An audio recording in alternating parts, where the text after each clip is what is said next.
अर्थ education centre में आपका स्वागत है। आज हम लोग पढ़ेंगे पूर्वालोकन घटना सीरीज का खिलजी वंश के बारे में।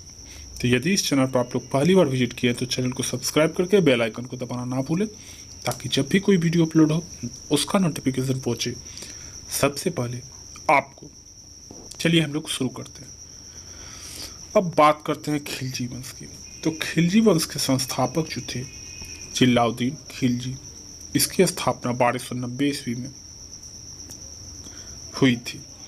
इसने अपना राज अभिषेक जो है 1290 ईस्वी में कैकुआबाद द्वारा बनाए गए अपूर्ण किले खरी अर्थात किलगुडी के महल में करवाया था।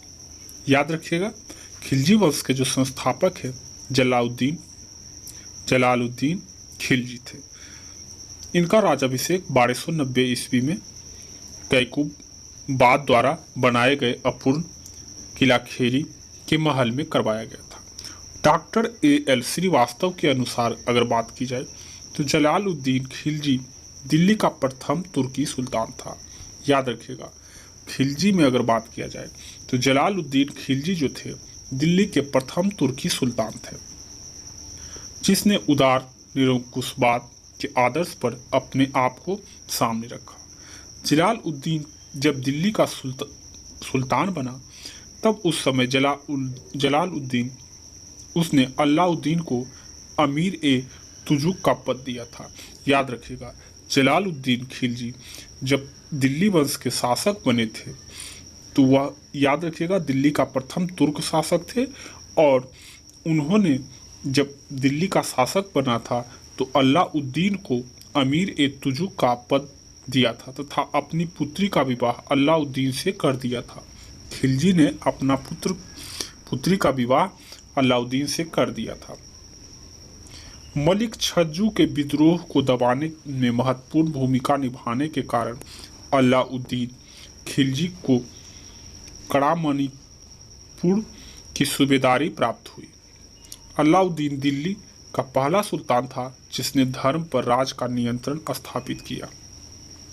याद रखिएगा, अलाउद्दीन जो था पहला ऐसा सुल्तान था जिसे धर्म पर राज का नियंत्रण स्थापित किया। उसने अपने आप को यामीन उल खिलाफत नसीर अमीर उल मुनीन बताया। वह उलेमा वर्ग का प्रभाव से मुक्त रहा। अलाउद्दीन खिलजी एक महत्वाकांक्षी सुल्तान था। उसने सिकंदर द्वितीय सानी की उपाधि भी धारण की।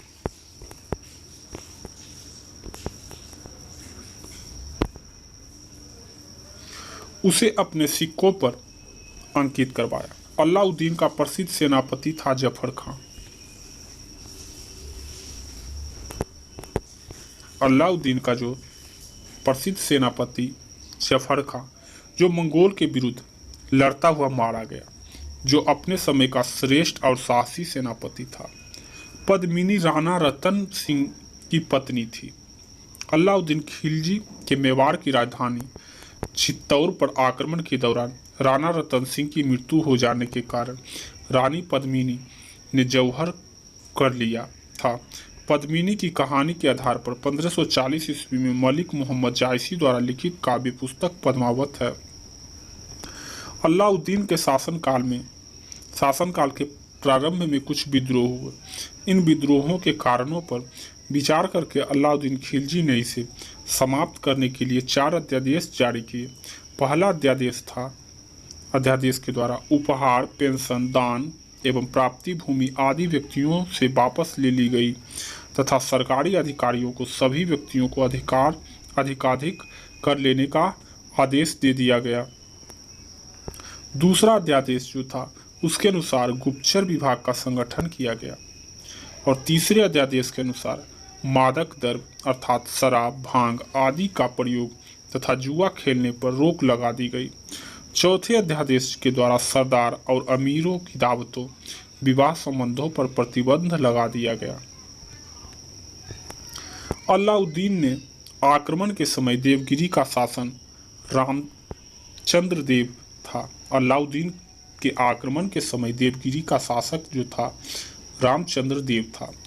1296 ईस्वी में देवगिरी के शासन रामचंद्र देव अलाउद्दीन के सफल आक्रमण के बाध्य होकर उसे प्रति वर्ष एलुचपुर की आय भेजने का वायदा किया था, परंतु 1305 ईस्वी में अथवा 1306 ईस्वी में उसने उस कर को दिल्ली नहीं भेजा, जिस कारण से 1307 ईस्वी में अलाउद्दीन ने मलिक काफूर के नेतृत्व में एक सेना देवगिरी पर आक्रमण करने के लिए भेजी। राजा रामचंद्र देव युद्ध में पराजित हुआ और उसे आत्मसमर्पण कर दिया। अलाउद्दीन ने रामचंद्र देव के प्रति सम्मान पूर्व व्यवहार किया तथा उसे राजरायन की उपाधि दी। 6 माह पश्चात उसे 1 लाख सोने का टंका और नवसारी का जिला, सोने के सिक्के को टंका कहा जाता था, नवसारी का जिला जो देखकर उसके राज वापस भेज दिया। 1312 ईस्वी में मलिक काफूर ने रामचंद्र के पुत्र अर्थात शंकर देव के विरुद्ध भी एक अभियान का नेतृत्व किया था। मलिक काफूर जो था अलाउद्दीन ने अपने गुजरात विजय के दौरान प्राप्त किया था। इसे 1000 दिनारी भी कहा जाता था। अलाउद्दीन पहला सुल्तान था जिसने भूमि की पैमाइश कराकर लगान वसूलना आरंभ किया। वह व्यवस्था को लागू करने के लिए अलाउद्दीन ने एक पृथक विभाग जिसे दीवान ए मुस्त खराज की स्थापना की। अलाउद्दीन ने एक लगान वसूलने के लिए एक अलग ही विभाग की स्थापना की जिसे दीवान ए मुस्त खराज की स्थापना की। अलाउद्दीन ने परंपरागत लगान अधिकारियों खुद, मुकदुम एवं चौधरी से लगान वसूल करने का अधिकार छीन लिया था। उसके सारे विशेष अधिकार समाप्त कर दिए गए। उनकी भूमि पर से कर लिया जाने लगा और बाकी अन्य सभी कर भी लिए गए, जिसके कारण खुद जमींदार और बालाहार साधारण किसान में कोई अंतर नहीं रहा। अलाउद्दीन की राजस्व और लगान व्यवस्था का मुख्य उद्देश्य था एक शक्तिशाली और निरंकुश राज की स्थापना करना था।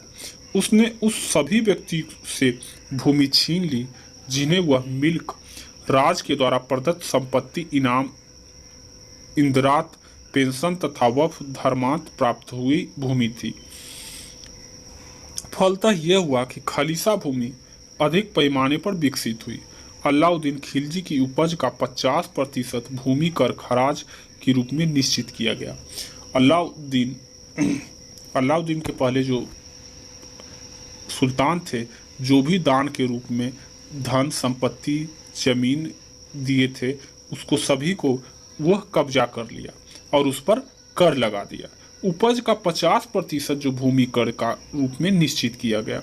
अलाउद्दीन खिलजी भारत का प्रथम मुस्लिम शासक था जिसने भूमि की वास्तविक आय पर राजस्व निश्चित किया था।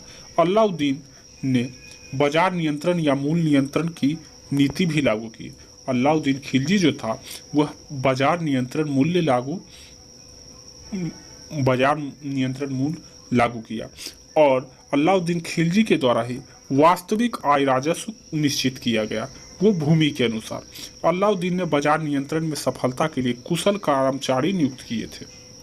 आप लोग याद रखिएगा, यहाँ से सवाल बहुत पूछे जाते हैं। उसने मलिक कबूल को सहना या बाजार का अधीक्षक नियुक्त किया। अलाउद्दीन खिलजी जो था उसे मलूक कबूल सहना को बाजार अधीक्षक नियुक्त किया था। बर्नी के अनुसार इन बाजार सुधारों का उद्देश्य मंगोलों के विरुद्ध एक विशाल सेना तैयार करना था तथा हिंदुओं के विद्रोह का विचार ना पनपने देना बताता है। सल्तनत कालीन शासनकाल अलाउद्दीन खिलजी सर्वाधिक सार्वजनिक वितरण प्रणाली प्रारंभ की थी।